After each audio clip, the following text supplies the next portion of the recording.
Typically around these big events, you sometimes do see sentiment getting a boost, but it looks like markets will need to see more solid policies to do that.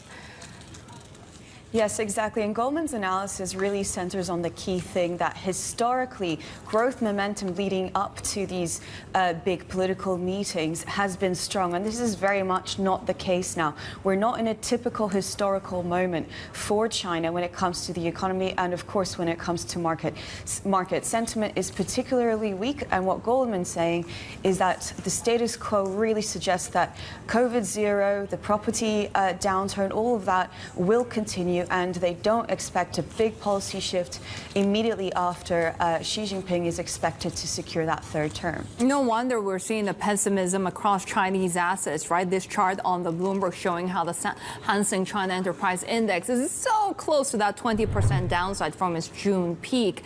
What are we going to see in trading today? Could we enter bear market? We could. We certainly did yesterday in intraday trading. It's down 19.7%.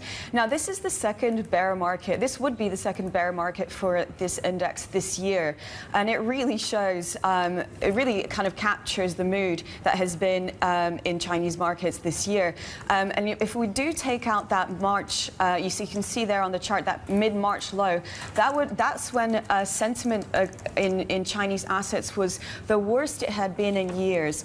So if this level is breached before the Party Congress, then policymakers will really have to do something to restore confidence in the market. And of course, it's not just stocks. The yuan is also, as Mark said, in focus. And that 7.2 level in the offshore rate, that would be the lowest level since the currency was depegged from the dollar after the global financial crisis.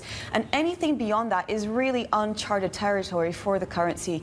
So sentiment particularly weak. We could get a boost from that overnight session in the US today. So maybe the index is safe for another day.